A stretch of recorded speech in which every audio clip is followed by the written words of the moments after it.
Bonjour tout le monde, on va débuter. Alors, bonjour et bienvenue à la 6e conférence midi de notre programmation 2014-2015 qui a pour titre « Santé mentale et habitation, quelques enjeux pour l'intervention en première ligne ». Michèle Clément, qui est chercheuse régulière et directrice du GRIOS SM, groupe de recherche sur l'inclusion sociale, l'organisation des services et l'évaluation en santé mentale, devait présenter la conférence. Par contre, elle sera remplacée par sa collègue, Mme Catherine Vallée. Je vous présente donc la conférencière. Elle est chercheuse régulière et professeure adjointe au département de réadaptation de la Faculté de médecine de l'Université Laval.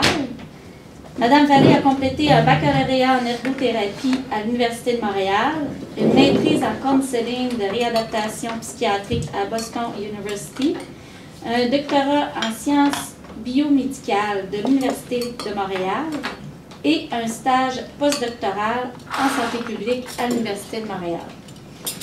Elle s'intéresse d'une part à l'organisation de services de santé mentale, à l'évaluation de programmes et à la collaboration interorganisationnelle au sein des réseaux locaux de services.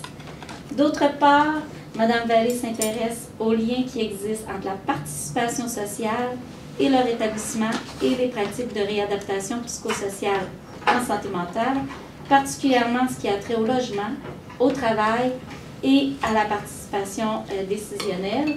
Je vous présente également Annie Lévesque et Pierre Brumer, tous deux professionnels de recherche. Je vous laisse la parole. Alors, bonjour, merci d'être là. Alors, c'est ça, c'est une transformation extrême. En 1 heure, je suis devenue Michèle Clément, ce qui est un peu troublant. Michèle a dû quitter de façon précipitée et je la relève avec tout ce que ça veut dire. C'est-à-dire que j'ai pas le souffle de la réflexion de Michèle, puis je m'insère davantage dans le travail de mes deux collègues, dont on vous a moins parlé du pedigree, mais qui sont beaucoup plus l'âme de la présentation que moi-même. Alors, revenons à César, là. C'est ces deux-là qui méritent votre regard et votre considération. Néanmoins, je me sentais relativement en mesure de relever Michèle, puisque la partie de sa présentation s'accordait davantage à la question de la réadaptation psychosociale au regard du logement ou de l'évaluation de la vision de concevoir le logement comme un déterminant de santé à l'intérieur de l'offre de service. Alors, essentiellement, la présentation se fera en 2 temps. Dans un premier temps, on va regarder l'évolution de la pensée et des pratiques en lien avec l'habitation en santé mentale. Et dans un deuxième temps, comme je vous ai dit, l'âme de la présentation parlera, c'est-à-dire qu'on aura 2 cas de figure. D'une part, Annie Lévesque parlera de toute la question des maisons de chambre, tandis que Pierre présentera l'initiative du Sherpa. Quoi qu'on en pense, quoi qu'on en dise, il y aura 3 messages clés à retenir de notre présentation. La première, c'est que l'habitation, ce n'est pas quelque chose qui est en périphérie de la santé, c'est un déterminant social de la santé.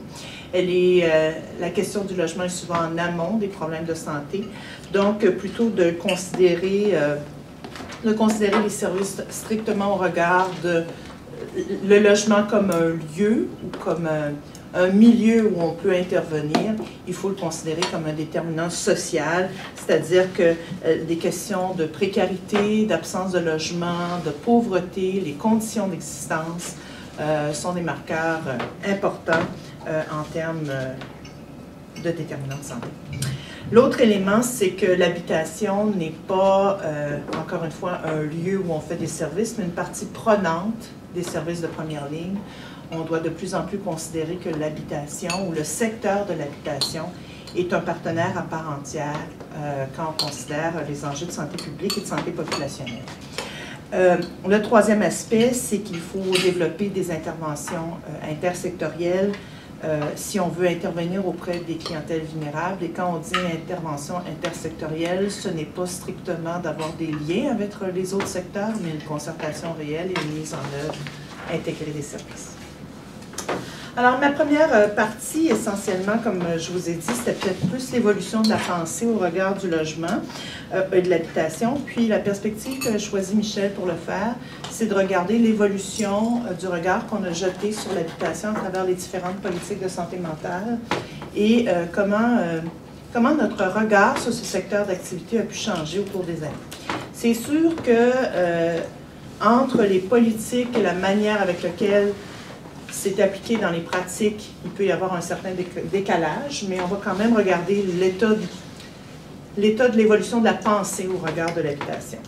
Alors, contrairement à ce qu'on pourrait croire, l'habitation a longtemps été l'enjeu central au cœur de la plupart des transformations qui ont été annoncées en santé mentale. Rares sont les mouvements à l'intérieur des politiques de santé mentale qui ne tenaient pas compte de façon primaire de la question du logement ou de l'habitation. Alors, si on commence par les chères années 60, bien, les années 60 ont été marquées après les fous cris au secours de Jean-Charles Pagé d'un mouvement de désinstitutionnalisation dont vous avez sûrement entendu parler, où on a sorti de façon importante les gens des hôpitaux psychiatriques.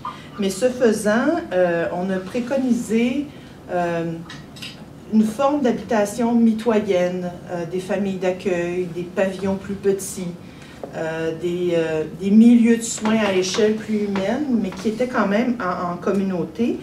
Mais essentiellement, les fonctions asilaires, la façon d'opérer n'avait pas changé. On avait humanisé les lieux de vie, on les avait réduits en dimension, mais somme toute, on n'avait pas nécessairement beaucoup transformé les pratiques qui se faisaient à l'intérieur de ces milieux de vie-là. Essentiellement, on voulait... Le souci de protéger les individus vulnérables demeurait au cœur du discours autour du logement. Par contre, l'effet pervers de déplacer des structures soi-disant plus humaines et de dire qu'on avait désinstitutionnalisé, c'était aussi le fait de reconnaître que, somme toute, on avait simplement déplacé les lieux de pratique plutôt que transformer les lieux de pratique. On a vu émerger ici, comme ailleurs, la question des portes tournantes, c'est-à-dire des gens qui reviennent à l'hôpital assez rapidement après avoir quitté l'hôpital.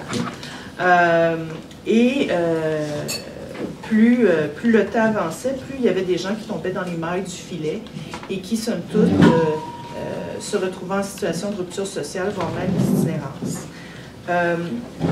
Du fait que les gens sont retournés à la communauté sans nécessairement une transformation des pratiques, il faut aussi reconnaître que le fardeau des proches et des familles a considérablement augmenté durant cette période-là. Et essentiellement, la préoccupation était de contenir ailleurs plutôt que de veiller à l'insertion sociale, une réelle insertion sociale des personnes qu'on déplaçait vers la communauté. Survient ensuite les années 70 à 80 où on voit émerger le courant de la réadaptation psychosociale et il y a une série de transformations qui sont associées à ce mouvement-là. On est passé d'un souci sur la réduction des symptômes et traitements vers une mouvance où on s'intéressait davantage au fonctionnement, à la satisfaction des gens dans leur milieu. Ce faisant, la question... il y a eu peut-être ce qui était sous-jacent à une vision de la réadaptation sociale, c'était de déplacer le focus, ou en tout cas d'intégrer une vision dans laquelle le fonctionnement, les habiletés, le milieu où évolue la personne était dans des considérations cliniques, au-delà des symptômes et des besoins tels qu'évalués par les équipes traitantes. Bien sûr, ça a amené une montée de d'autres modalités d'intervention. Ça n'a pas éclipsé les modalités de traitement, mais certainement, ça l'a mis à l'avant-plan d'autres types d'interventions, notamment toute la question de la coordination des ressources, de la modification des ressources et du développement des habiletés des individus en cause.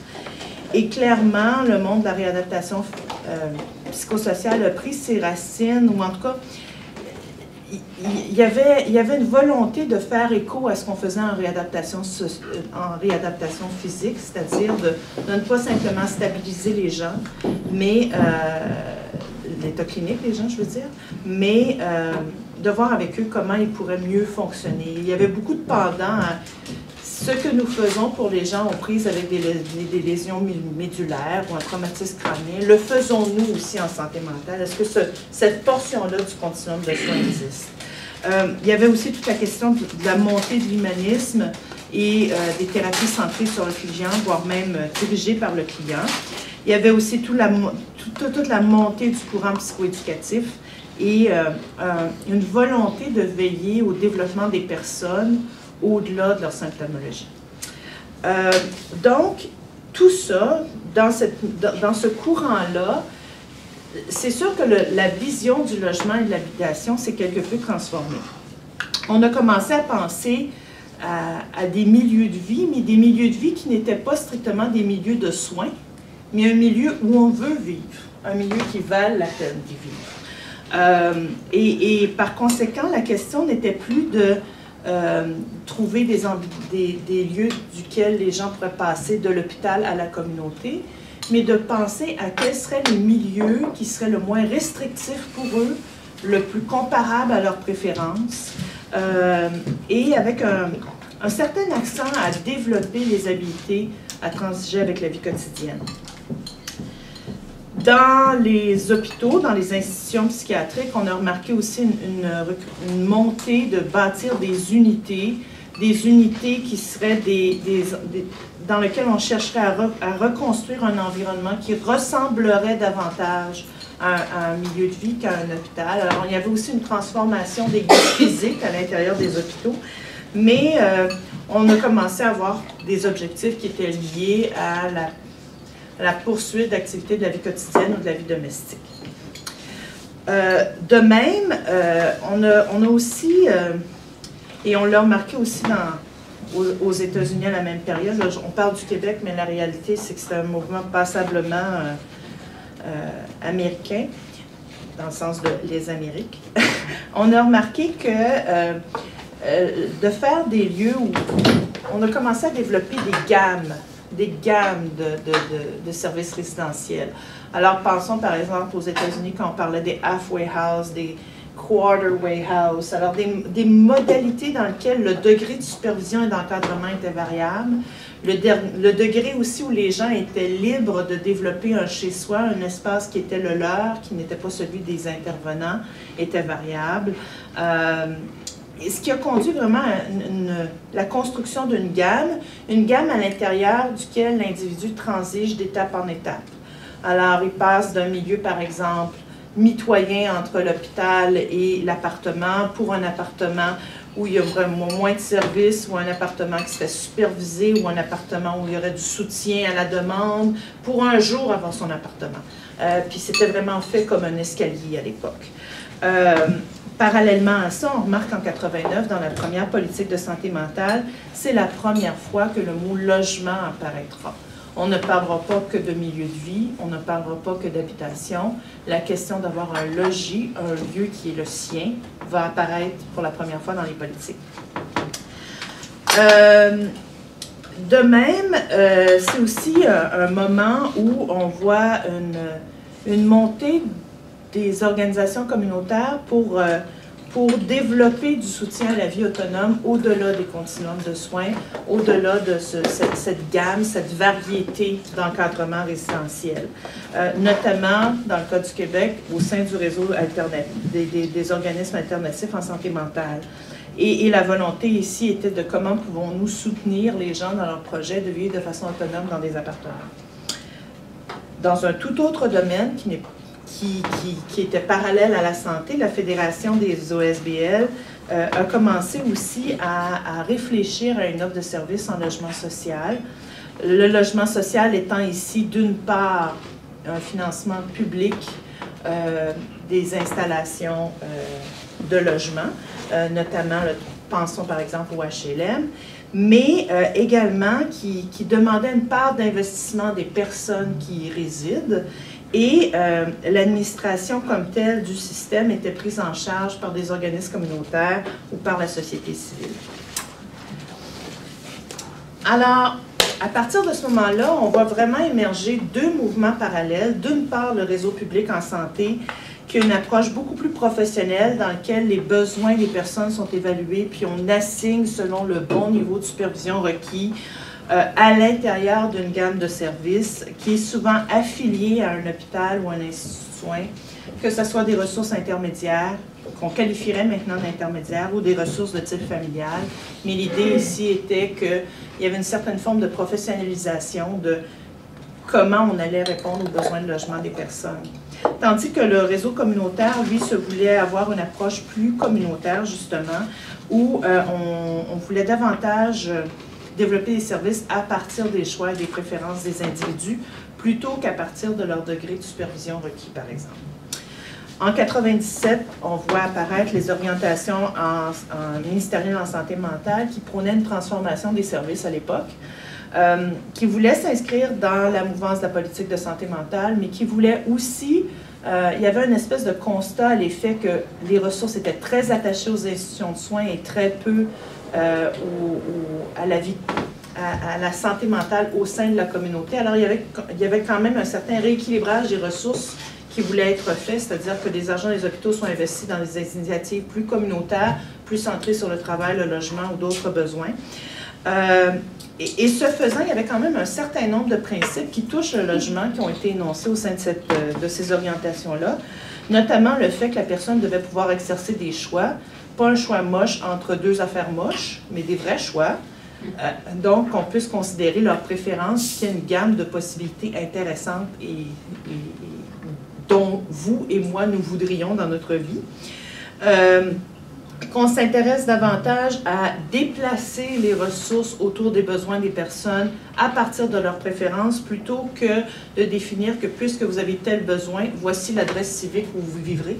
Hein, parce que le niveau d'encadrement est associé à des adresses civiques, à des résidences particulières. Alors, est-ce qu'on peut introduire de la mobilité dans l'offre des ressources?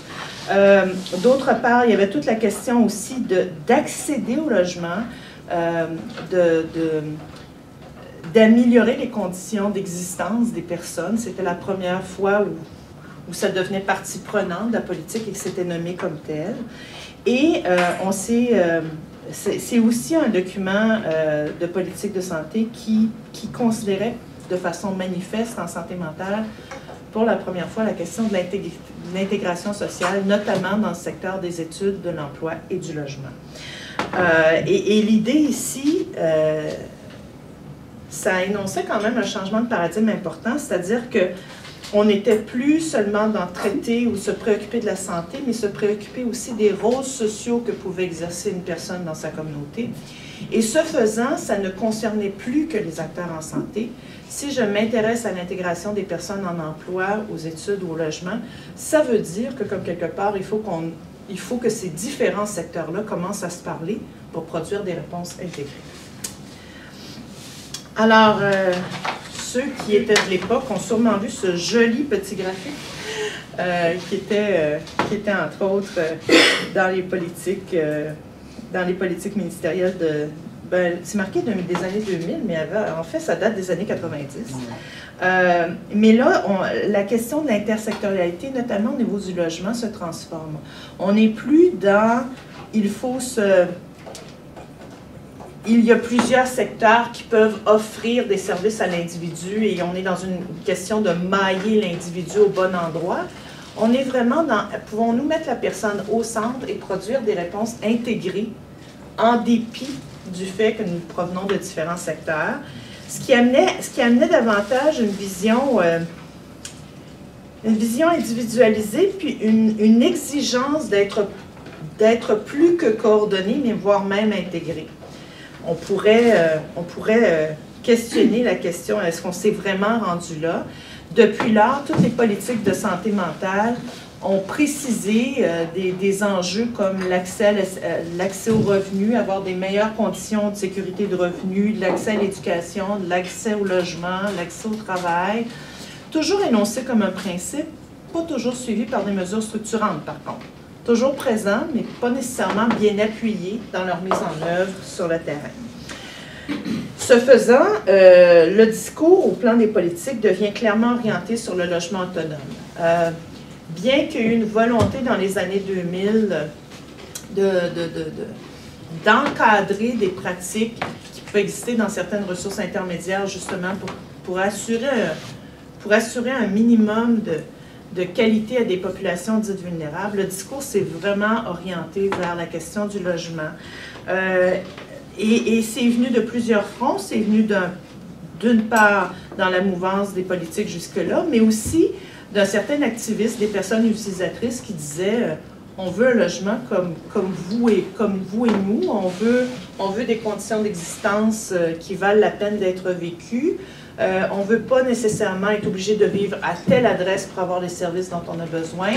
Il y a quand même eu une part d'activisme assez importante qui a conduit à cette décision-là.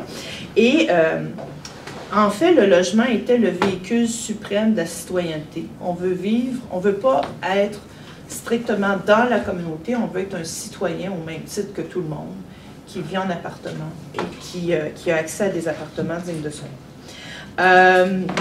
Donc, ce faisant, ça vient aussi avec ce qui se passait dans les meilleures pratiques qui émergeaient dans la littérature. Il y avait quand même toute la question de, pour que ça existe, il faut arrêter d'investir dans la brique et le mortier, c'est-à-dire de bâtir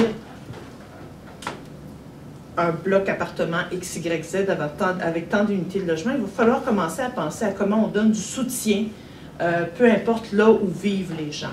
Alors, bien sûr, le logement social a continué sa lancée au Québec, mais il y a quand même eu toute la question de la montée des services de suivi communautaire qui ont été par la suite appelés des services de suivi d'intensité variable, voire même des services de suivi intensif, où peu importe là où vit l'individu, les services le suivent. Alors, c'est vraiment un glissement entre héberger une clientèle vulnérable et passer à une vision dans laquelle on peut parler d'habitation, de logement. Et ce faisant, l'accent n'est plus sur créer des milieux de vie qui souvent servaient davantage qui avaient souvent plus la couleur d'un milieu de soins qu'un milieu de vie.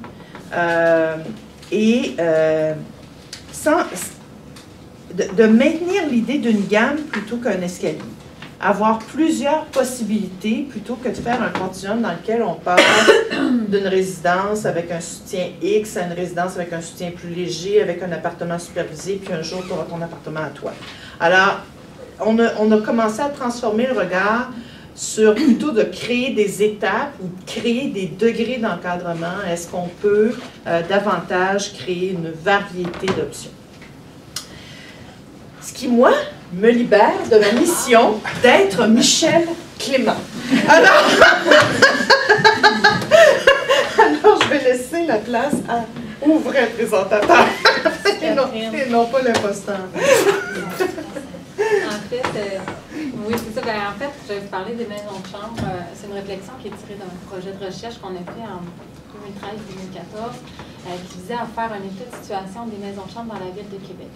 Donc, on les a documentées en termes d'offres, sont où, il y en a combien, qui vit à l'intérieur. On les a documentées aussi en termes de conditions de vie. Donc, c'est quoi les conditions de vie des chambres, les enjeux qui se posent et des solutions à identifier pour finalement améliorer les conditions de vie des chambres. Je ne vous fais pas aujourd'hui un portrait de tous les résultats de cette recherche-là, mais je me suis servi de quelques enjeux de cette recherche-là qui ont ressorti pour vous amener vers l'idée qu'on ne peut pas penser l'amélioration des conditions de vie en maison de chambre en dehors d'un cadre intersectoriel. Donc, j'avance cette hypothèse-là, étant donné que vous allez voir là, toute la complexité de cette option résidentielle-là. Bon, avant, je vais juste vous définir qu'est-ce qu'on entend par maison de chambre.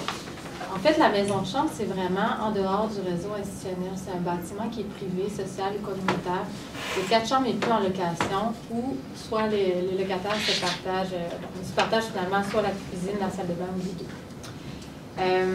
On exclut de ça toutes les bungalows avec des sous-sols où souvent le propriétaire habite en haut puis il loue 3 chambres en bas. En fait, on les exclut, ces résidences-là, parce qu'elles n'ont pas à se soumettre à une réglementation municipale.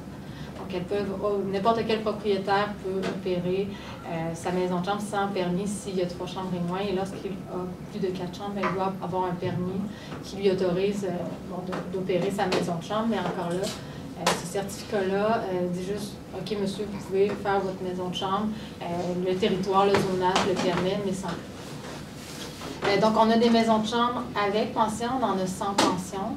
Celle avec pension, évidemment, offre le repas, mais aussi d'autres services, par exemple la gestion de la médication, un service de gestion budgétaire parfois, buanderie. Parfois, le propriétaire va aussi payer un intervenant pour s'occuper de la gestion du milieu de vie. Mais tout ça est vraiment à la discrétion du propriétaire. Dans la ville, on en a dénombré 120 maisons de chambre, dont 35 avec pension. Donc, ça nous fait un total d'environ 1300 chambreurs. Probablement qu'il y en a beaucoup plus parce que ça n'inclut pas justement les chambreurs qui habitent dans les sous-sols de maisons. Puis aussi, probablement qu'on est passé là, à côté de quelques maisons, étant donné qu'il n'existe pas de liste à jour. La ville ne tient pas finalement de répertoire des maisons de chambre. La plupart qu'on a trouvées se retrouvent dans les quartiers urbains. Donc, sans doute là, le centre-ville, Saint-Roch, Saint-Jean-Baptiste, Limoilou aussi. Puis autour de l'Institut universitaire en santé mentale, quartier Mézeray-les-Raies, on retrouve beaucoup de chambres et pensions.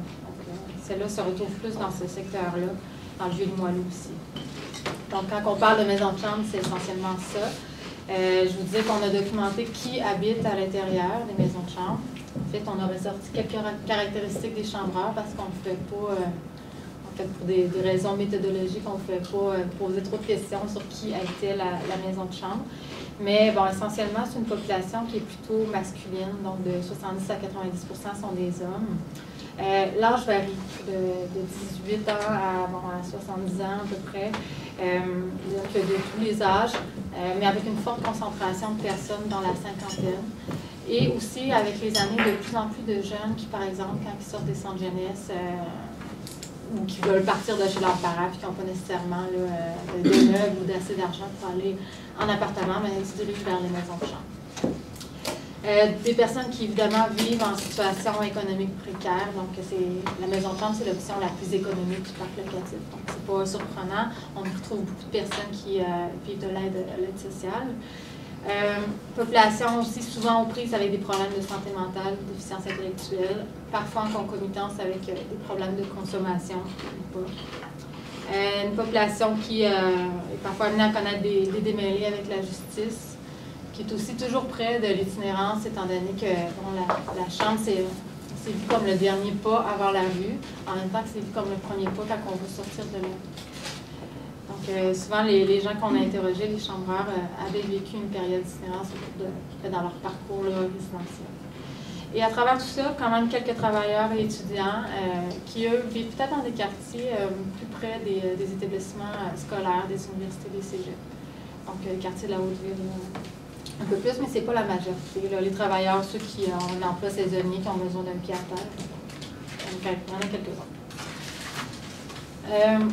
Dans les enjeux que je vais vous ressortir un petit peu plus loin, ça donne l'impression que la chambre, c'est un paquet de problèmes. En fait. La maison de chambre dans un quartier, mais en fait, la chambre demeure une composante vraiment essentielle dans le parc locatif. Elle présente vraiment plusieurs avantages et on préfère l'avoir comme une solution, en fait, malgré les enjeux qu'elle présente. Donc, une solution parce que, comme je vous disais, c'est une solution résidentielle qui est économique. Quelqu'un qui voit sa situation financière là, diminuer du jour au lendemain, qui a un problème de santé, qui sort de l'hôpital, qui sort de prison, la chambre, c'est quelque chose que tu peux facilement là, habiter en situation d'urgence. Parce que, bon, les propriétaires ne demanderont pas nécessairement de référence, si tu n'as pas un bon crédit, c'est pas grave. En fait, c'est des bails qui sont au mois, qui se renouvellent de mois en mois, et c'est des ententes qui sont verbales avec les propriétaires. Aussi, souvent, les meubles, les télécommunications sont fournis, donc c'est un tracas de moins, puis la personne n'a pas besoin de s'engager sur un 12 mois en ne sachant pas trop qu'est-ce qui va se passer dans sa vie. La chambre permet aussi d'éviter la rue, de s'en sortir, donc un pas dans les deux sens. Pour les personnes qui ont un problème de santé mentale, qui peut-être n'ont pas d'emploi, mais la chambre, ça permet de vivre avec d'autres, de briser l'isolement, d'avoir un certain réseau social. La qualité de ce réseau-là en chambre est peut-être discutable, mais quand même, les gens ont des contacts avec d'autres quand ils vivent en chambre. Puis pour des personnes qui ont un problème de santé mentale, qui ne veulent pas nécessairement habiter dans une composante du réseau, puis s'institutionnaliser, ça permet d'acquérir une certaine liberté, une certaine autonomie. tout en bénéficiant de services ou tout en étant dégagé des responsabilités, par exemple, par rapport au repas ou par rapport à l'entretien ménager, surtout dans les chambres et pensions. Donc ça permet cette liberté-là. Donc, en bref, on retient la chambre composante essentielle, puis même malgré les enjeux que je vais vous nommer dans quelques instants, il faut l'avoir une solution. Maintenant, les enjeux. Bon, la chambre se présente quand même comme un milieu de vie où il n'est pas nécessairement facile de se rétablir d'une problématique quelconque. Et là, je parle autant de problèmes de santé physique, mentale, situation économique qui dégringole, problèmes de consommation. Peu de chambres offrent un milieu de vie sain, un milieu de vie stable, et ça pour plusieurs raisons. En fait, des fois, les services qui sont offerts, l'ambiance dans la maison de chambre contribue à aggraver certaines conditions de santé. Je donne un exemple bien simple. Une personne qui essaie de se remettre d'un problème de consommation, puis son voisin à côté fait un peu la galère. Bon, comment la personne va réussir à tenir le coup à travers ça quand l'autre à côté consomme. Bon. Donc, c'est un exemple comme ça, où une autre personne qui a un problème de santé mentale, qui a besoin de tranquillité, de calme, de bien dormir la nuit. Et bon, tout autour, les gens vont sur un style de vie plus de nuit, donc là, ça peut finalement aggraver des conditions de santé. Aussi, dans les chambres et pensions, il y a des services qui sont offerts. Ces services-là, ce ne sont pas nécessairement de qualité. Je vous disais tantôt que c'est complètement à la discrétion des propriétaires. Donc, il y en a qui vont être très attentionnés, qui vont donner des bons services, mais il y en a d'autres qui sont plus malveillants, disons. Si on se fait au repas. Bon, des fois, le repas va être de peut-être qualité, la variété, la qualité, la quantité des aliments laisse à désirer. Puis ça, c'est quand il y a des repas qui sont fournis. Parce que des fois, il n'y en a pas. Comme si les gens paient un montant supplémentaire, finalement, pour avoir accès à la chambre. Puis dans tous les cas, maintenir un équilibre pour tout le monde, là, dans un milieu où les lieux sont assez restreints, assez exigus. Tu dois partager des espaces avec des gens que tu ne connais pas, qui ont des styles de vie complètement différents. Dans tous les cas, bon, on s'entend que ça peut avoir un impact sur notre santé mentale. C'est d'autant plus préoccupant, ce fait-là, que la chambre est un milieu de vie difficile pour se rétablir quand on pense que la chambre, on peut la voir comme un tremplin, un attendant. Un milieu de vie où on va là pour une courte période. Et dans les faits, les séjours s'allongent. Les gens, ils restent plus longtemps que prévu.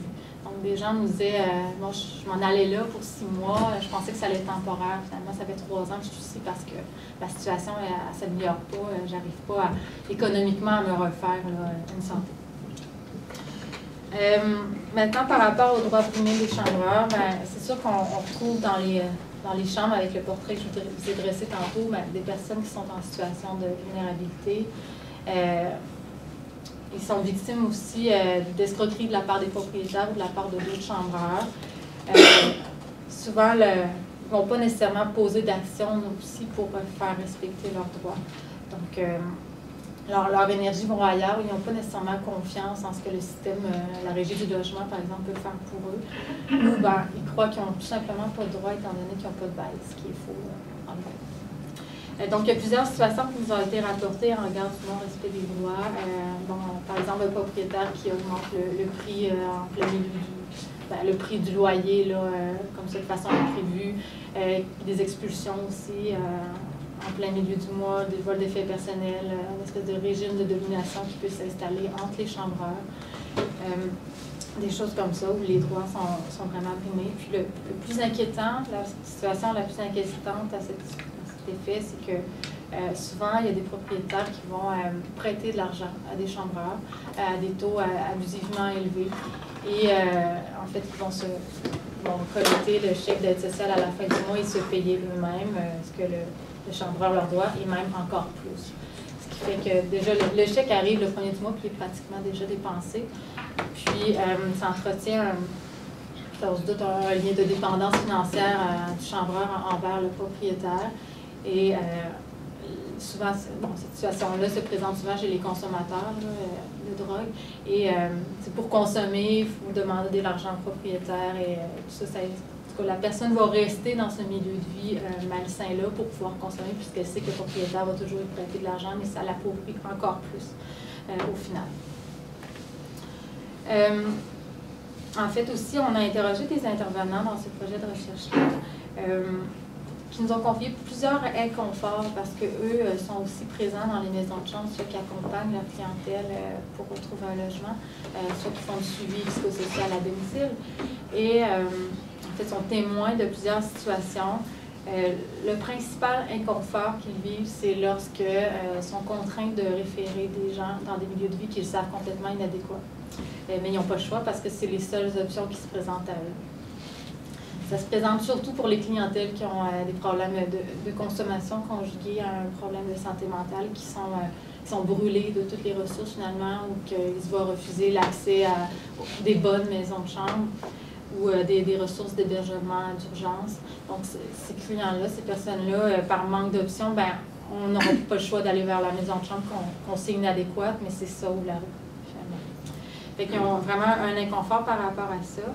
Et aussi, quand ils suivent, quand ils accompagnent des gens qui, en principe, ils ont besoin d'un soutien quand même assez important du type de ce qu'on retrouve en RNI. Et bien là, parce qu'il y a des listes d'attente importantes en RNI, ou parce que la personne ne répond pas à certains critères, bien là, c'est la maison de chambre et pension qui s'offre comme seule option, même si ça ne répond pas du tout là, aux besoins du soutien de la personne. Donc on part par rapport à ça. Et devant ces dilemmes-là, devant ces maisons de chambre-là, qu'on sait inadéquates, les intervenants se retrouvent devant deux situations, soit qu'ils dénoncent ces maisons de chambre-là, mais en même temps, ils risquent de les perdre, parce que ces milieux-là sont quand même indispensables pour la clientèle, pour les personnes qui ne peuvent pas habiter ailleurs, qui vont refuser un accès ailleurs, ou soit qui ne parlent pas et qui demeurent à être témoins des conditions de vie. Ils sont comme vis-à-vis ces deux situations-là qui est quand même assez embêtant. Dilemme pour les propriétaires aussi, parce qu'avec ce que je vous ai dit, on pourrait penser que les propriétaires, c'est tous des pas fins, mais non. En fait, il y en a des bons propriétaires aussi qui crient à l'aide aussi parce qu'eux se retrouvent devant des difficultés, notamment par rapport à la gestion du milieu de vie.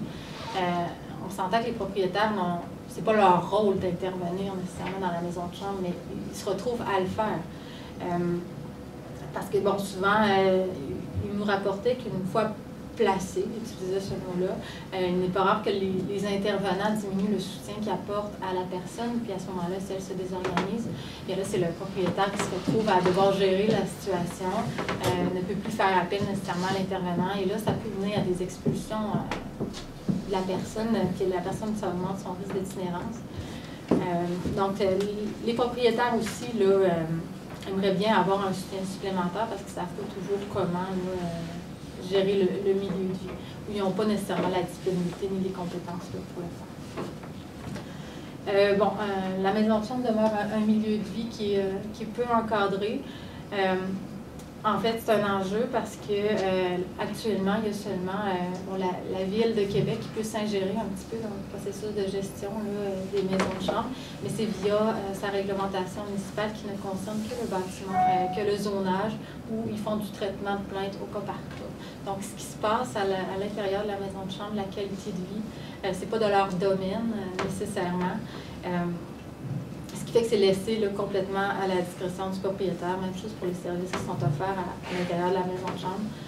Quand on pense que le propriétaire doit gérer ou distribuer la médication, c'est un peu inquiétant quand on ne sait pas s'il y a les compétences pour le faire.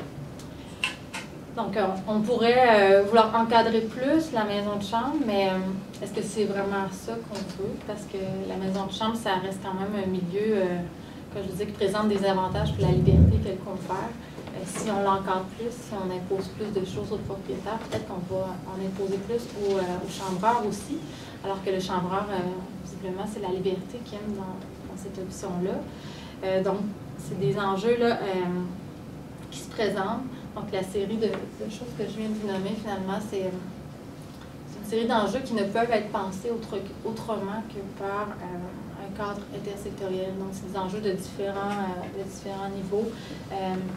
La recherche de solutions pour améliorer la qualité de vie des chambreurs dans ce contexte-là. C'est évidemment pas chose simple. Dans le secteur de la santé, de l'habitation, que la municipalité a une responsabilité face aux maisons de chambre, mais personne ne peut faire quelque chose en étant seul.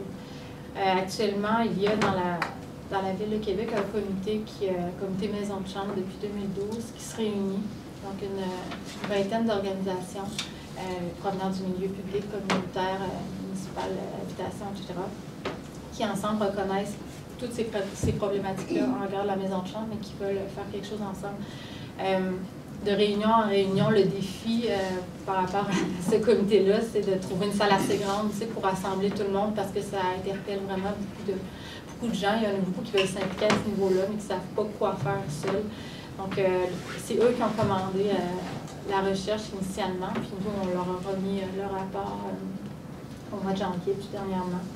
Donc, puis, eux continuent de travailler ensemble pour vraiment développer sur différents niveaux, ont une approche plus intersectorielle pour entrevoir la maison de chambre, puis pour la maintenir aussi. Bon, ça complète un peu qu'est-ce que je voulais vous dire, le portrait que je voulais vous faire pour vous montrer que la maison de chambre, finalement, elle doit être pensée sur plusieurs plans, même si au départ, c'est un logement, c'est une habitation, puis on peut penser que finalement, ça peut juste être entrevu sous l'angle de l'habitation. Merci Annie, c'est gentil. La parole à Pierre. Je vais prendre ma place, je vais passer les diapositives. Oui. Bon, bonjour à tous et à toutes. Moi, en fait, je vais m'occuper de vous présenter dans un champ très, très différent, mais en même temps, on reste quand même assez proche, la question du logement social communautaire et par le biais du projet Sherpa. Je ne sais pas si vous avez entendu parler de ce projet-là. C'est un projet d'habitation pour des gens qui ont des problèmes de santé mentale. C'est ça.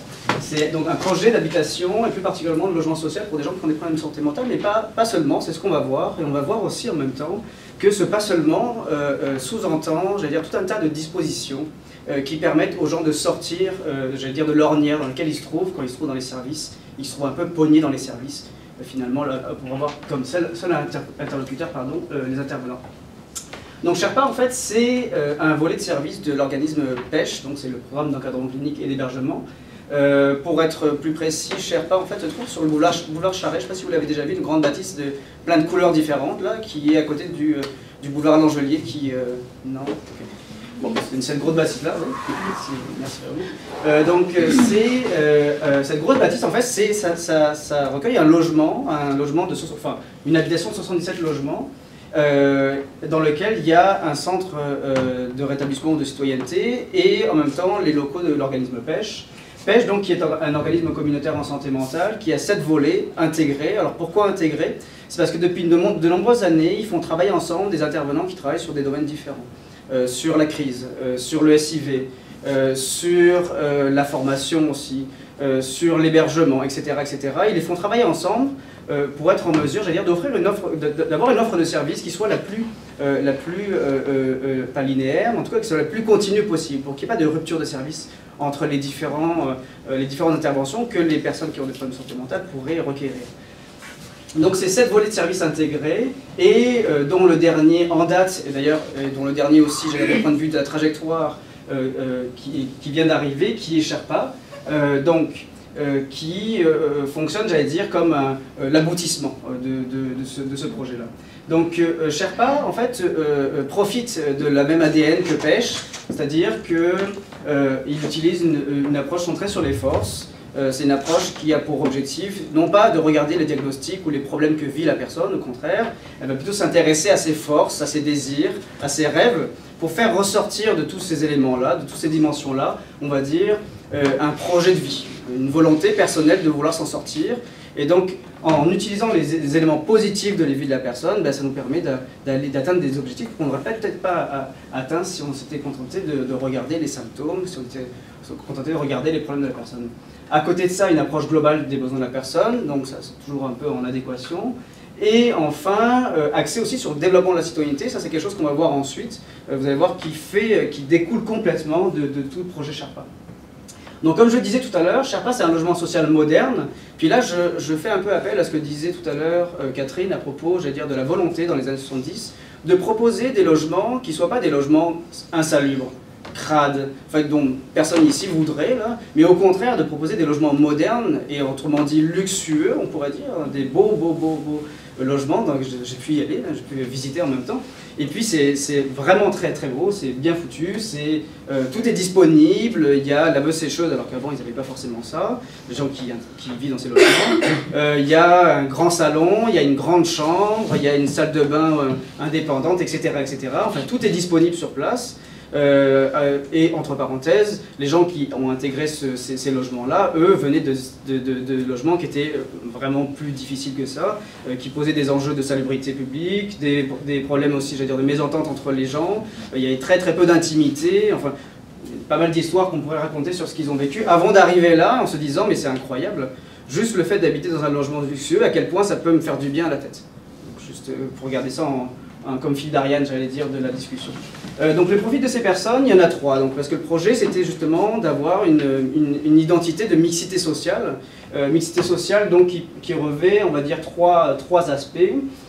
Donc des gens qui avaient des problèmes de santé mentale, qui ont des problèmes de santé mentale, ou qui l'ont plus, on espère. Des artistes, donc des artistes en émergence, donc des artistes qui vivent encore aujourd'hui dans la pauvreté, ou on n'espère pas. Et enfin, des familles monoparentales, qu'elles soient, j'allais dire, mère monoparentale ou père monoparental, mais c'est moins fréquent. Mais c'est tout ces types de populations qui sont ramassées dans ce logement.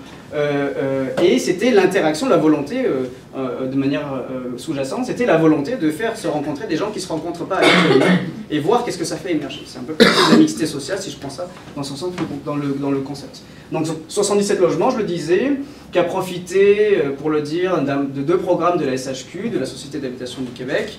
D'abord, Accès Logis volet 3, donc ça c'est une formule de financement à la construction, ce qu'on appelle l'immobilisation, à la construction de bâtiments, qui habituellement finance à peu près 80% de la construction, le 20% restant à l'organisme communautaire qui fait appel à ce type de programme, plus ce que j'appelle ici le PSL, qui est le programme de supplément en loyer, qui lui, j'allais dire, permet à des gens qui, comme le disait tout à l'heure Annie, vivent des problèmes économiques, financiers très forts, qui souvent sont sur l'aide sociale, n'arrivent pas à réintégrer le marché du travail pour différentes raisons, notamment celle de leurs problèmes de santé mentale.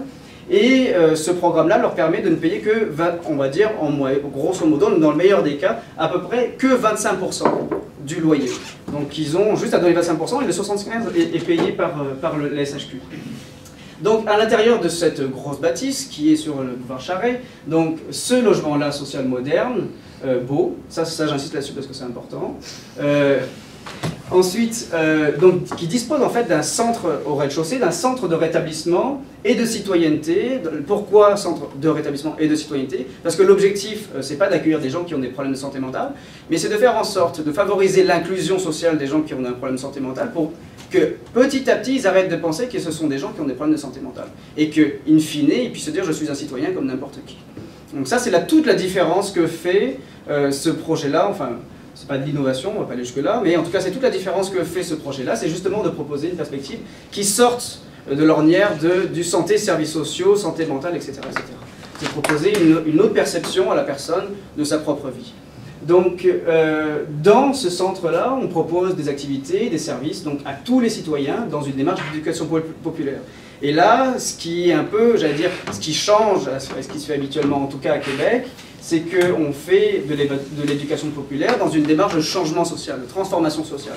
C'est-à-dire que non seulement on propose aux gens de participer à la propre transformation de leur identité à l'intérieur de la société, c'est quoi mon rôle dans cette société, on sait pour tous que c'est important. Au-delà de ça aussi, c'est que ces gens-là, in fine, vont réussir, ou en tout cas, vont participer à changer les institutions ou changer le système dans lequel on est. C'est ça qui est, j'allais dire, le moteur ultime. Donc cette habitation a 2 missions, donc favoriser le développement d'une stabilité psychologique et économique et un mieux-être global. Donc comme je vous disais tout à l'heure, le fait d'habiter dans un logement qui est moderne et luxueux participe à l'arrivée de cette stabilité psychologique et économique. Les gens que j'ai pu rencontrer à l'intérieur de ce logement-là me disaient que juste le fait d'être dans ce logement, ça leur avait permis de se sentir beaucoup mieux déjà, et puis de se mettre finalement, de commencer à pouvoir penser qu'ils pouvaient se mettre en action par rapport à leurs besoins, en réponse à leurs besoins personnels. Et un mieux-être global, évidemment, ça c'est tous les déterminants sur ce sens. Ensuite, c'est de favoriser l'intégration sociale. On sait aujourd'hui qu'on est dans un système social qui crée énormément de détresse et de solitude. On sait qu'on est dans un système qui, petit à petit, bon an mal an, nous pousse, j'allais dire, à nous séparer les uns des autres de manière tout à fait différente et pour des justifications qui pourraient tenir là. Mais en tout cas, quoi qu'il en soit, ces gens-là, eux, n'ont pas, j'allais dire, les armes pour faire face à ce type, je veux dire, les armes pour gérer ce type de circonstances, pas de circonstances, mais en tout cas de ce type de situation de détresse et de solitude, contrairement à beaucoup d'entre nous. Donc, favoriser l'intégration sociale, développer la participation sociale, donc en les poussant à prendre des responsabilités, et donc à jouer un rôle significatif dans une communauté. Et enfin, une citoyenneté qui encourage le changement social, comme je voulais vous dire, c'est-à-dire de s'engager en dehors du cadre traditionnel de l'intervention ou de l'engagement. C'est juste une personne qui est partie. Merci Annie. Donc Sherpa, a été pensé comme, si on devait résumer ça comme ça, Sherpa a été pensé pour proposer une habitation de première ligne. Alors, qu'est-ce que c'est une habitation de première ligne? Et puis surtout, comment a été pensée, d'abord en premier lieu, comment a été pensée cette conception-là, cette habitation de première ligne? Donc, à l'origine, il y avait une multitude d'acteurs en soutien à la conception du projet. Donc, on voit dès le départ que la question intersectorielle pointe son nez par les différents types d'acteurs qui étaient présents, soit dans le financement. Alors, pour le soutien technique, il y avait ce qu'on appelle un groupe de ressources techniques, Action Habitation, qui lui s'occupe de gérer toute la partie administrative avec la SHQ, de faire le lien avec les différents acteurs qui sont là pour la conception. Ensuite, et puis même de gérer certains autres éléments, notamment le programme de supplément au loyer qui peut venir en aide comme ça aux organisations communautaires. Un soutien financier, donc de la SHQ, comme je disais tout à l'heure, par l'intermédiaire, parce que à Montréal et Québec, la SHQ, on va dire, a comme des bureaux locaux, donc l'OMHQ ou l'OMHM à Montréal, qui représente la SHQ pour le territoire de la ville de Québec. Et ensuite aussi le programme PSOC, donc, qui est le plan de soutien aux organismes communautaires. Ça, c'est anciennement l'agence, en tout cas, qui participait au financement et à la répartition, à la redistribution de ces fonds-là. La ville de Québec, qui a participé elle aussi à ce financement-là, mais pas en donnant de l'argent, mais par contre en permettant de ne pas en dépenser. En offrant le terrain sur lequel ils sont arrivés. Ça coûtait... Le terrain, je crois qu'il était à peu près $1 million, et ils l'ont donné juste à $1, donc ça fait quand même de sacrées économies. Ensuite, il y avait la conférence régionale des élus de la capitale nationale qui, elle aussi, à l'intérieur de ses fonds de développement régionaux, a des ententes spécifiques qu'elle prend avec certains organismes ou certaines organisations privées aussi, et débloque de l'argent. Et puis AstraZeneca, un pharmaceutique en plein milieu, on peut se poser la question pourquoi, mais c'est ça. AstraZeneca qui a cru dans le projet, qui a donné de l'argent. Un soutien politique donc de la ville de Québec et de la CRE de la capitale nationale. Et enfin un soutien philosophique, et pas des moindres je dirais, de Mère et Monde et puis les Cultures du Cœur. Mère et Monde, c'est un organisme communautaire, je ne sais pas si vous le connaissez, qui est à Québec, à Limoilou, si je ne me trompe pas, et qui propose du soutien et de l'hébergement à des dames, à des mères monoparentales, qui se retrouvent en situation soit d'exclusion, soit se retrouvent dans la rue d'itinérance, et qui proposent non seulement du soutien psychologique et du suivi communautaire, de l'hébergement, mais aussi une démarche, et là je reviens un peu à ce que je disais tout à l'heure, une démarche d'éducation populaire. Elle offre des ateliers à ces femmes-là pour les aider, on va dire, à trouver, les moyens de s'en sortir seules, de s'autonomiser. Pareil pour les Cultures du Cœur, ça c'était à Sherbrooke, mais c'était pas dans le champ de la santé mentale, beaucoup plus dans le développement communautaire, général.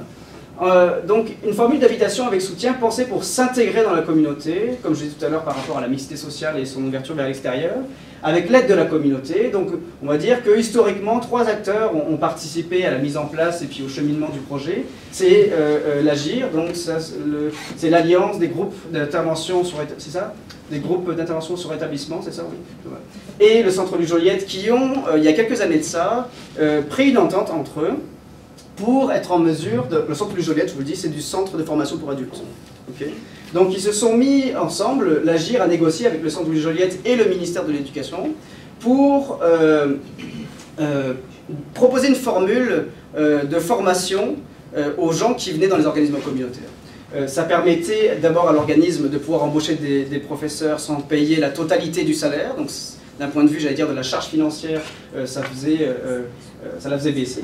Et en même temps, ça permettait à tous les organismes communautaires qui font partie de l'AGIR de pouvoir profiter de ces formations-là, et puis de donner finalement l'occasion à certaines personnes de pouvoir acquérir certaines compétences qu'elles n'auraient pas eues autrement.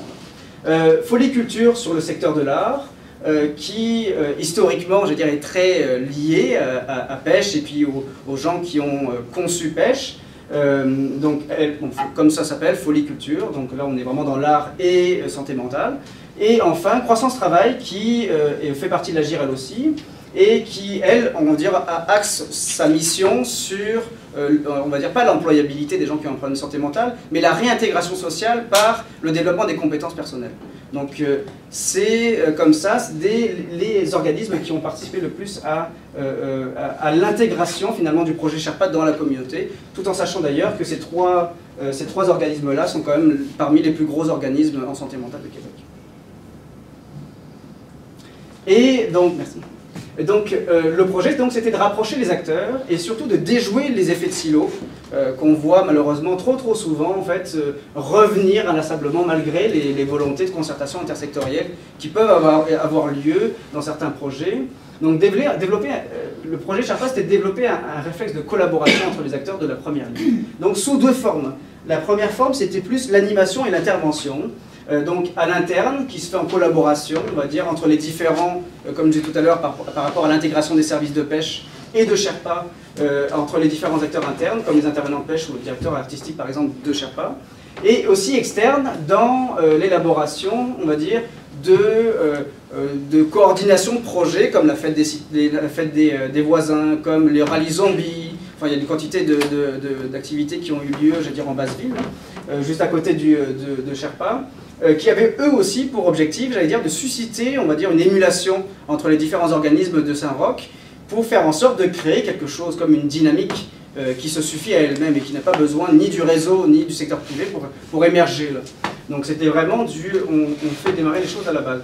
Et en même temps, donc, ça me fait arriver là, l'esprit communautaire, c'est-à-dire étendre les activités au quartier, c'est-à-dire sortir de la chambre, de l'appartement, de l'immeuble, toutes les activités, l'intervention, et sortir finalement d'un contexte territorial bien déterminé et ouvrir sur le quartier tous ces types d'interventions-là, tous ces types d'activités-là, pour permettre de créer des liens. Okay. Donc là, par exemple, la participation de pêche, et puis à la table d'engrenage, je ne sais pas si vous connaissez, c'est une table de quartier à Saint-Roch qui s'occupe de développer des projets, que ce soit des projets communautaires, des projets artistiques, name it, c'est vraiment tout type de projets. Et par ce biais-là, enfin, dans cet esprit communautaire, c'était de créer donc une communauté, et surtout une culture commune, donc développant un sentiment d'appartenance auprès des acteurs et utilisateurs de Sherpa. Et c'est ça, à mon sens, qui, en tout cas, dans ce projet-là, sort un peu du cadre, et c'est ce qu'on retrouve d'ailleurs dans d'autres organismes qui ne sont pas en santé mentale, comme par exemple le Centre Jacques-Cartier, de créer finalement une communauté qui partage les mêmes valeurs, qui partage les mêmes projets, et qui s'inscrit dans une vision commune. Voilà. Bon. Donc c'est ça, donc Sherpa s'inscrit dans une proximité, en souhaitant être donc proche des utilisateurs et de leurs besoins en évolution, proche des partenaires et de leurs projets, et enfin au centre de la cité, okay, comme j'allais dire un catalyseur, étant capable de rayonner tout autour de lui pour être accessible immédiatement au plus grand nombre. Donc tout ça pour en arriver à dire finalement, et puis toujours en lien évidemment avec ce qu'a présenté Annie et sur certains aspects ce qu'a présenté Catherine aussi, c'est d'arrêter de penser que l'habitation se réfléchit ou se conceptualise ou s'envisage dans les projets en dehors de la première ligne et de manière séparée des services de santé et services sociaux. Je pense qu'on est arrivé à un moment où il faut avoir une vision intégrée de ces services-là, ou en tout cas de ces dimensions-là, c'est-à-dire de penser l'habitation en première ligne, donc ça suppose de remettre en question la définition traditionnelle de la première ligne, qui est, on va dire, dans l'imaginaire collectif, beaucoup plus curative, thérapeutique, psychosociale, pour l'étendre à d'autres secteurs que la santé et services sociaux, dont les activités ont des effets directs et continus sur les déterminants socio-santé, et qui enfin pose un cadre dans lequel les acteurs, donc animateurs internes ou utilisateurs de Sherpa par exemple, travaillent en concertation avec les intervenants de la santé et des services sociaux. Voilà. Et puis, bon, je passe un peu de manière abrupte à la conclusion. Ouais, non, c'est bon, c'est bon. Mais tout ça, en fait, pour essayer de faire, de susciter, j'allais dire, la réflexion. On est, en ce moment, on sait tous, dans une situation où l'organisation du réseau est devenue compliquée. Effectivement, à l'intérieur de la santé mentale ou de l'intervention en santé mentale, il y a un enjeu qu'on met souvent de côté au moment de l'intervention, c'est la question de l'inclusion sociale. On sait tous qu'elle est très importante, mais où est-ce qu'on la place à l'intérieur même de notre intervention? Parfois c'est difficile quand on est infirmière au travail social et qu'on se déplace à domicile ou qu'on rencontre la personne en CLSC, d'intégrer cette dimension-là dans la démarche d'intervention. Ensuite, c'était finalement de mettre au point l'habitation, ça nécessite l'intersectorialité. Vous l'avez vu dans le projet Sherpa, on ne sait pas si ça réussit ou ça ne réussira pas, ça c'est un autre débat. Mais pour être en mesure encore une fois, de catalyser, j'allais dire, ou de canaliser plutôt, les différentes forces vives